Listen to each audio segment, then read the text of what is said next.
These chairs are big. Awesome. Well, thank you again all so much for being here. Exciting panel here talking about omnichannel payments. Does anyone know what the acronym APM stands for? Hands? We have so many acronyms in merchant services payments, right? So alternative payment methods. There's also an account payable, I think, management. I looked that up online. So we were talking about bridging the gap there. So when we talk about omnichannel, lots of companies and terms have different definitions, but omnichannel, what we're talking about on the panel today, is really how we're paying, right? So are we paying over the phone? That's a little old school now. Are we paying over the internet? Are we paying on our phones, right? Via mobile channels? Are we in the store, right? So different, how are we paying? And then payment methods being, what are we using to pay? So we're using a debit card, a credit card.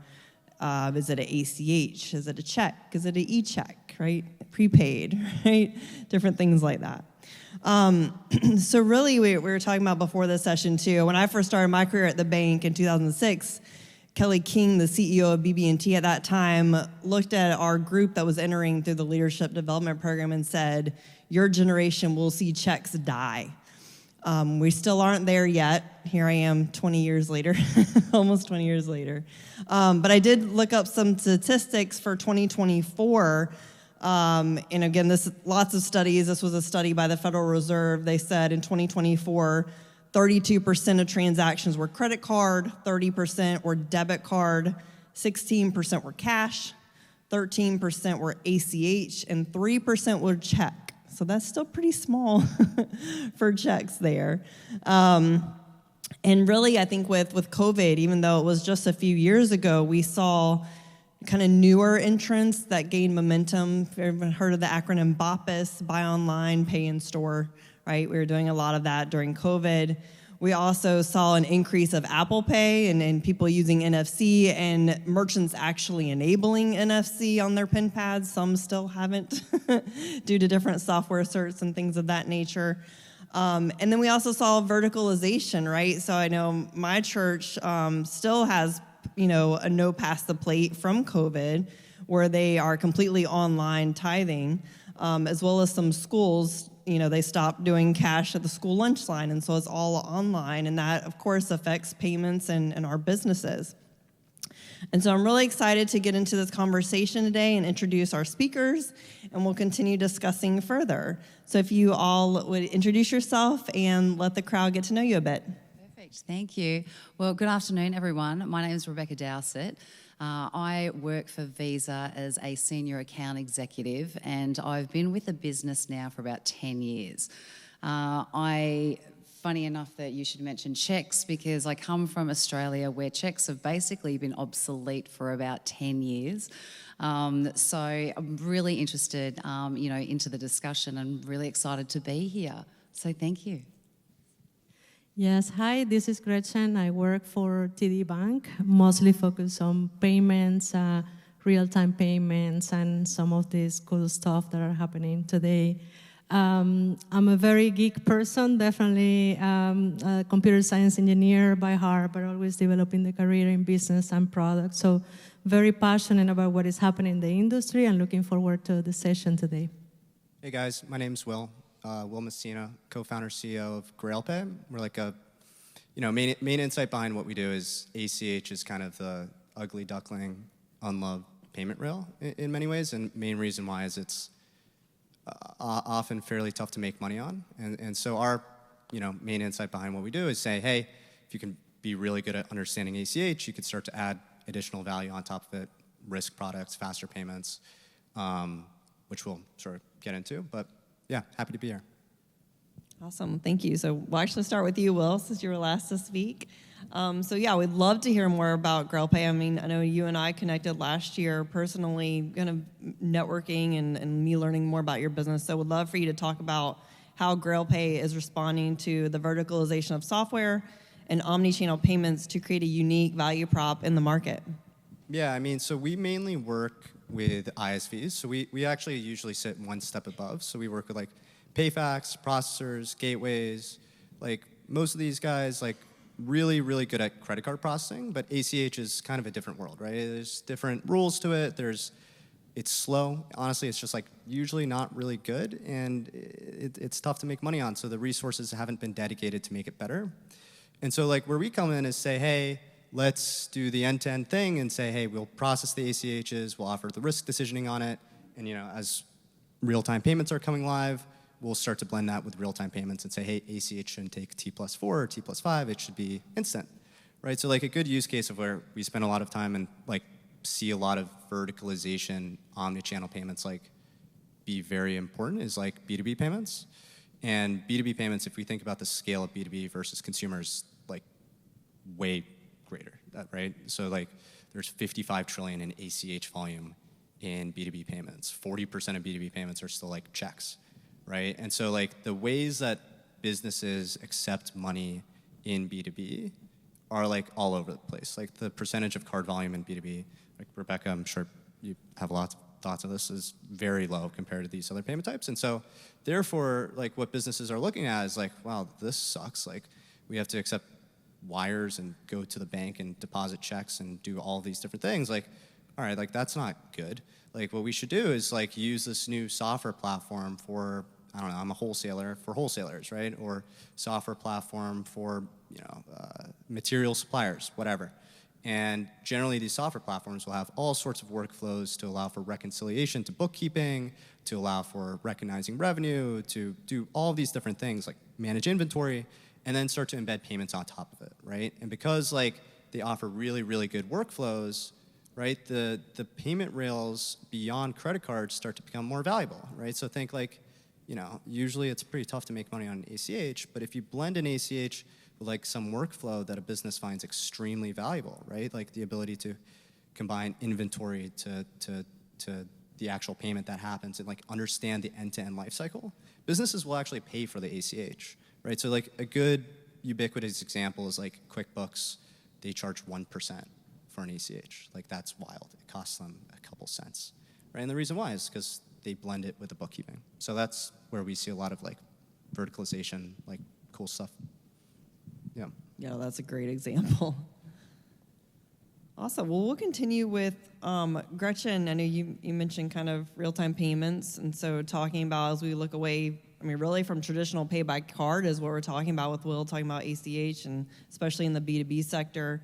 What emerging strategies do you see related to alternative payment methods? I know we talked about digital wallets. You can talk about PayPal, buy now, pay later, pay by bank, right? So I'd love to hear your insights on that. Yeah, definitely. So we are definitely seeing multiple changes happening in the industry. The first one is the user behavior, by far. That's what is dictating a lot of the new activities. So in terms of wallet, the biggest change has been with the announcements from Apple and the readiness to open the access to the antenna, right, or the secure element. What does that mean? So it means that certain wallets like Pace today, or maybe even Target Wallet or Walmart, they can actually build those services and actually allow users to do the tap to pay immediately instead of going through alternative solutions. So the wallets is definitely something that is here to stay, and we're definitely seeing that coming with exactly the previous conversation around agentic, right? Like wallets are definitely positioned to be closer to that agent interaction in payments, so a lot to come in that area.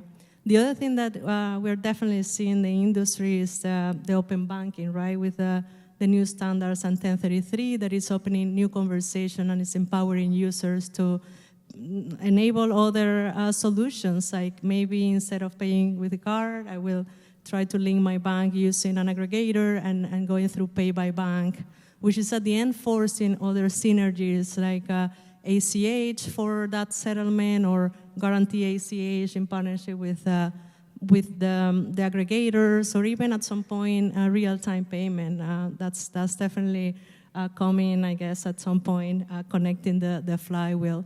And lastly, what we are definitely seeing, it's more that need to evolve the technology. with certain practices like tokenization, for instance, that is becoming a powerful one, just to be sure that the user information is covered not only at rest, but also during the transaction. So there are a lot of cool stuff coming there. Yeah, no, that's awesome. Just as far as Visa's strategy goes, really is built around our purpose, and that's to be the best to pay and to be paid. And with Visa, obviously, we recognise, even though we've been in the credit card industry for over 60 years, it's not all buyers are using card, not all suppliers are using card. And so we've done a lot of development and investment in a lot of different areas. Now, whether that be organically, some of you might be familiar with our real-time payments, Visa Direct, or whether it might be through, say, an acquisition. Recently, well, a couple of years ago now, we bought out Tink, who has basically helped us streamline, ACH payments and also open banking. So that's something that, we're working on in that space. The other area, which obviously is also a very hot topic and has been for a couple of years now, is crypto. We've got dedicated teams that are dedicated to making sure that we're ready to go when regulations change. What does that actually look like in the future? Making sure merchants eventually will be able to accept Bitcoin as a payment as it relates in the North American environment. So we're looking at different areas across all those channels. Yeah, I'm glad you elaborated and brought crypto into the conversation. I recently was working with a company, and he's a former trader, and he's founded this company to enable merchants to accept crypto. And it's mostly been through e-commerce, but he has some up and running, and I only know very few companies that have done this already, but it'd be interesting to see if that kind of continues and merchants follow suit. It's always funny when you're having these conversations among colleagues, and then at home, I was talking to my husband, and he shows me this website where he's ordering something, and there's a pay by crypto option on the website. And I was like, okay, there's a real-life example. So it is interesting to see that now and see how that will continue in the future, because the stats around, I think more younger people wanting to spend the crypto versus more older generations wanting to hold it, right, as an investment. We'll just continue to see how that changes and that dynamic. Yeah. Awesome. And Rebecca, if you want to continue kind of the conversation on specifically related to kind of what Will was mentioning on working with software companies related to omnichannel solutions for specific verticals. Yeah, sure. So I think for most people in the room, what I would say first and foremost is build a strategy and really understand the verticals that you're targeting and who you're currently working with. It's really important to understand, whether it be retail, whether it be healthcare, whatever that looks like, to understand who those businesses are, what software are already being used in some of their competitors, and making sure that then you're doing your homework. The next thing that I would definitely say is speak to all of the experts. There's a lot of people in this room, including the guys at Nativia, who can give you a lot of information around the different software solutions. Go and speak to the guys outside, and making sure that also you have your questions, do your comparison to make sure that it's really effective for whoever your merchants are going to be. So again, building a strategy around that. I know that some of you target particular verticals, where some of you you have merchants all across the board. But again, just making sure that you understand what's out there and making sure that you're on the forefront of the technology. One thing I'll add to that is, as vertical software it starts to become more apparent over the next few years which vertical software platforms are good versus not so good, right? Which ones actually provide some net new value for a merchant versus just targeting some vertical. Some proxies that I think are going to be incredibly important, because as an analog, we are infrastructure for the PayFacs that work with ISVs that work with merchants. And so our success as a business at GrailPay is very dependent on the success of the underlying ISVs and their ability to actually provide a good solution for the end merchants.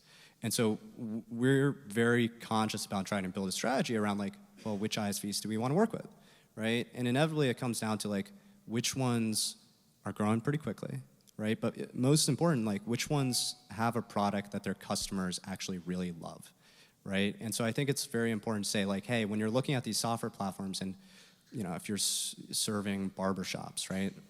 You know, Squire has a fantastic, you know, solution for barbershops. I know they don't work with agents and they do direct, but like that's just like a good example of like being very targeted as to like which of the software platforms customers love. I think it's going to be, you know, more apparent over the next 3-4 years as like things start to consolidate in that space. Yeah, which are good. No, I think it's been interesting. We've seen kind of a burst, if you will, of software. To your point, I used to maintain a spreadsheet early in the years of here's software companies we can work with, and here's ones that we can't. And I'm sure for most merchant providers, that list that you can't has unfortunately gotten smaller. But good for those where it's an exclusive arrangement, right? And at a point, you know, our company that owned us was saying, you know, how are we going to win, right? And it was, we're going to buy a software company, we're going to build a software, or we're going to just continue to partner, right? Those are the options. And so it's just getting very, as you mentioned, Rebecca, your strategy. And it is interesting, I mentioned churches earlier, we were talking about that. There are some like really few softwares that are really, I'm going to say attacking in a good way, the church space. And they're offering that full solution of, you know, online giving and being specific on what is that the missionary fund, is that the youth trip, right? And offering these great, easy turnkey solutions. So really looking into that. Perfect. Gretchen, if we'll continue kind of on that ACH conversation, and how have you seen ACH kind of being modernized, if you will, as an alternative payment method, and how can ISOs and ISVs use ACH payments as a competitive advantage? We'll just continue that conversation. Yes, definitely. Billy was mentioning the percentage of B2B payments that are already happening via check, and it's a 40%. That's a big number.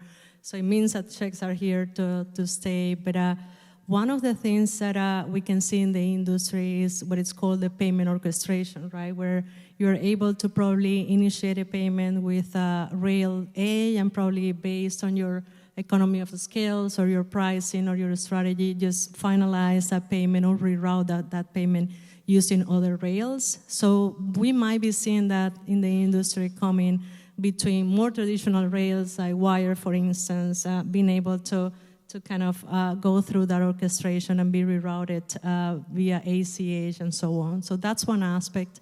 The other aspect that we are seeing with the ACH is pretty much what we were mentioning before with the open banking and the guaranteed ACH, that is allowing you to, for instance, fund your account, feeling that you're funding instantaneously. It's more based on the risk model and all of that. So it feels like it's happening in real time, but it's not. It's the ACH behind. So we might be seeing more and more of that. And lastly, I think there are certain value-added services or overlay services that will be incorporated in the ACH more and more when we think about confirmation of payee, when we think about leveraging some of the directory services to bring that peace of mind to the user before executing the payment. That's definitely something that we will be seeing more and more.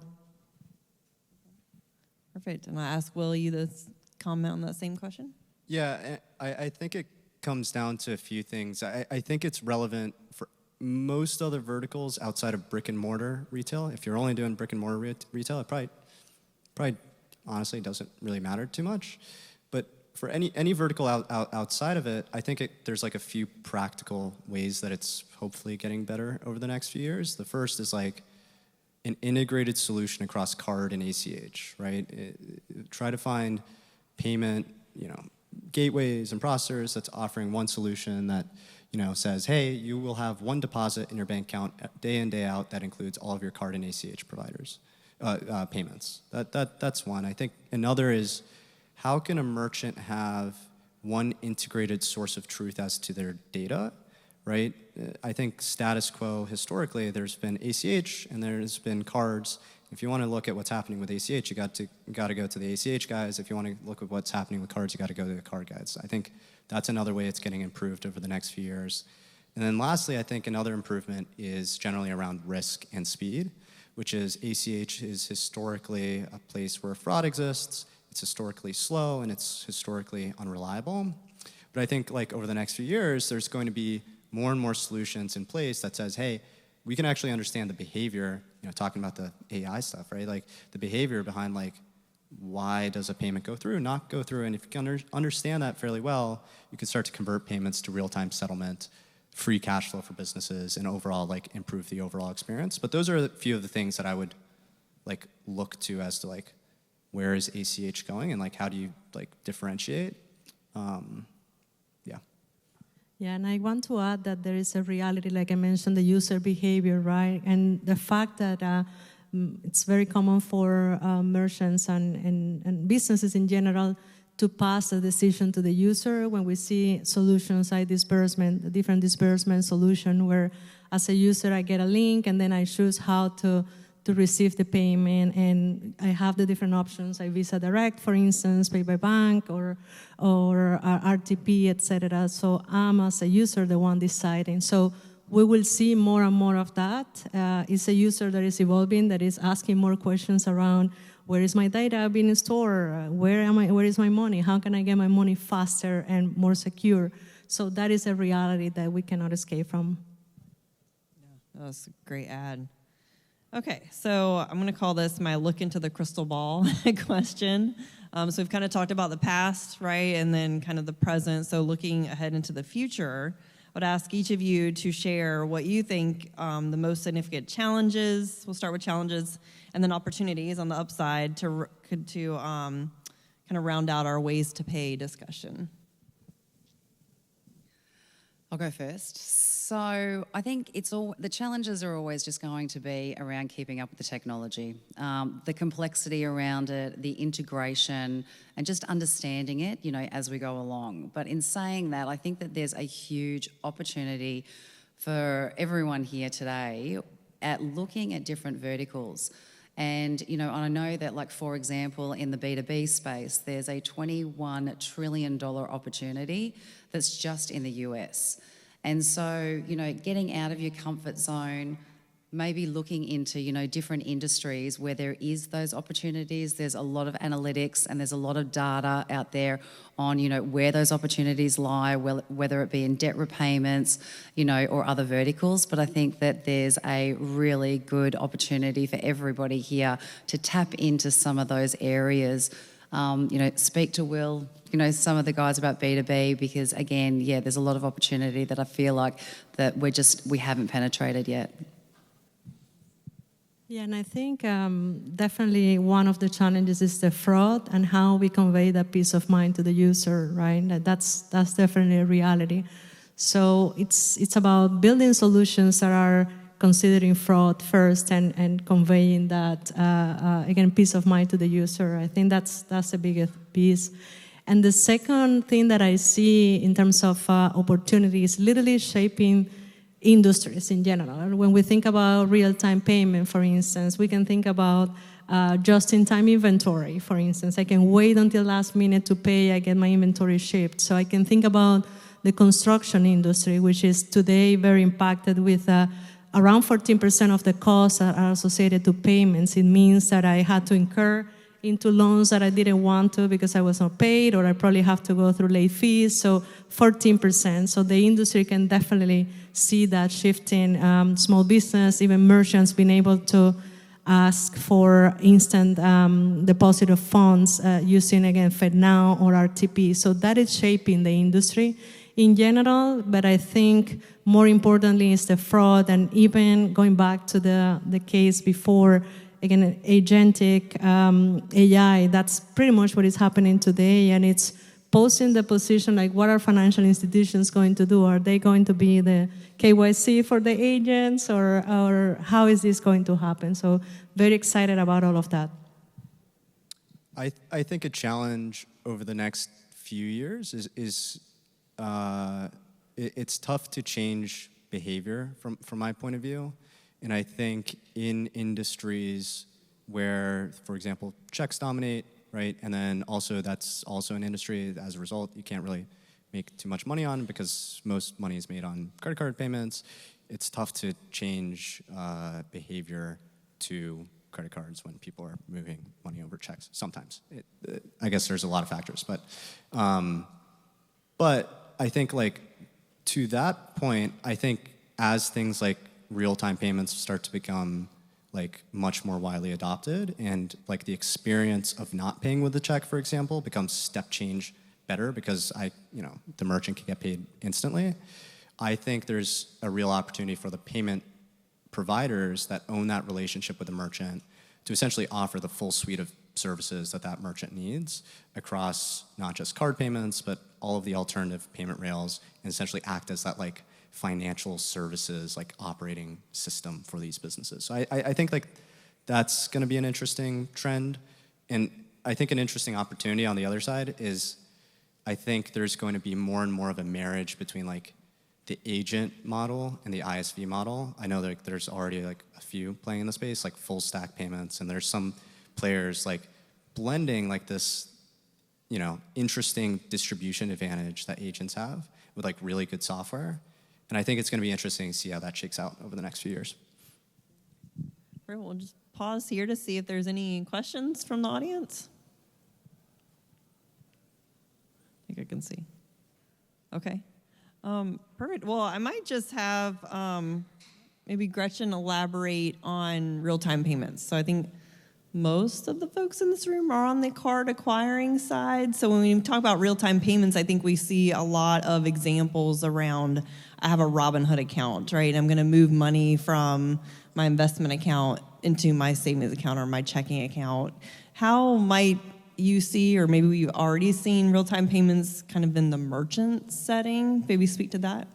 Yes, definitely. One of the most meaningful use cases, it's with the merchant, where you're able to request that access to funds for a fee. So that might be a case that we might be seeing more and more common. And when we think about real-time payment, again, things are a little bit more complex in the US. There are two rails, FedNow and TCH, which is a little different in other countries like Brazil or India, where real-time payment has been increasing the acceptance and the growth is very exponential. It's in the US, again, seems like we like to make things a little more complex, but definitely the merchant use case is a beautiful one, and we will be seeing more and more of that. But think about the account to account, the brokerage to account disbursement. Think about requesting for a loan and being able to receive those funds immediately. Think about mortgage. Because for some reason, there is always a drama when you need to close mortgage, and that happens Friday at night. I don't know why, but think about that. And the latest numbers that we know from the TCH is that around 42% of the transactions are happening overnight or during the weekend. So the need is there, and we suddenly might feel that it's not a big pain anymore. Awesome. And then I think, Rebecca, if you kind of want to speak to kind of Visa Direct. Again, I think some people may know what it is or, how it's going. Some people may not, because I think it's maybe foreign language to some, or it's like, oh yeah, Visa Direct, but I don't know what I'm talking about. Yeah, so again, Visa Direct is our real-time payments technology solution, and depending again on which verticals and which industry that you're in, it's very common in the healthcare system. So where basically you have to pay out disbursements. Also in, say, contracting, where if you have contractors that are working for you and you want to pay them out, Visa Direct is a solution that we offer and that is used by companies all across the US to make sure that their employees or the patients or whoever it is that's supposed to be receiving those payments get them in real time. So there's a lot of development that's come into that product over the years. It's something that was built in-house. So yeah, it's one of those ones that we've been really proud of, which has been working great. Awesome. Well, I'm definitely hearing more talk about it in the space, in the industry, specifically on the acquiring side with companies enabling Visa Direct. So very exciting. And then, Will, I know you talked a lot about B2B with kind of the acceleration of ACH, but are there other kind of industries or, payables that you're also seeing that increase in? Yeah, I think anywhere where there's a sort of billing use case being done and it's not a point of sale direct transaction, I think as it's relevant on the point of sale direct transaction like space, whether it's like e-commerce or like brick and mortar, is like, well, can we start to embed like wallets into merchants and do pay by bank at checkout? And it'll be interesting to see how the next few years like shake out as to like who the winners are to convert card volume over to ACH in that space. Where I think it's like most dominant today is like, yeah, B2B payments obviously, but like also use cases like utilities, any recurring payment, right? If there's any recurring payment, that's usually going to be a payment type that's going to also have an ACH rail, right? Any use case where you're sending an invoice to a consumer or a business is going to be a use case where ACH is going to be applicable. So it's going to be interesting to see where else ACH starts to get applied, and especially as like ACH experience starts to get better over the next few years. It's funny, I used to always carry one check in my purse just in case I went to some small business that didn't take cards. I had one, because they always took a check. I would have that one check. I would never have cash. And when we were talking about this weekend, I went somewhere where it was cash only. So it is interesting to continue to see places that, select one over the other.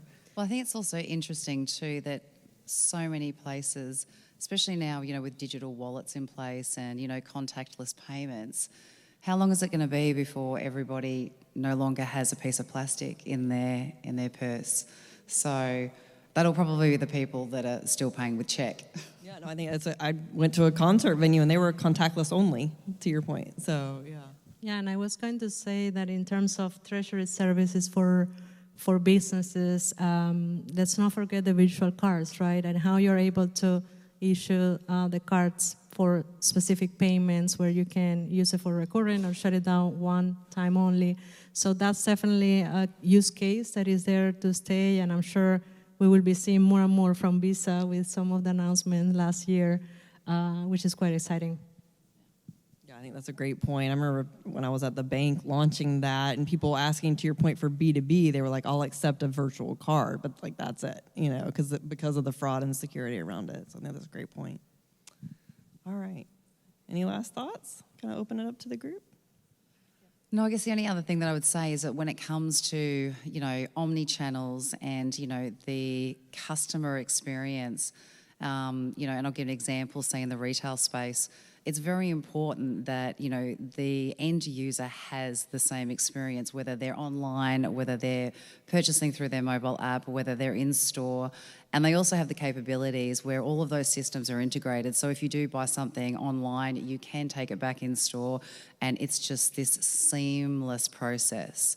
So I think that, when going back to the question that you asked me originally when choosing, an ISV, is to make sure that you ask those questions and what the actual capabilities are.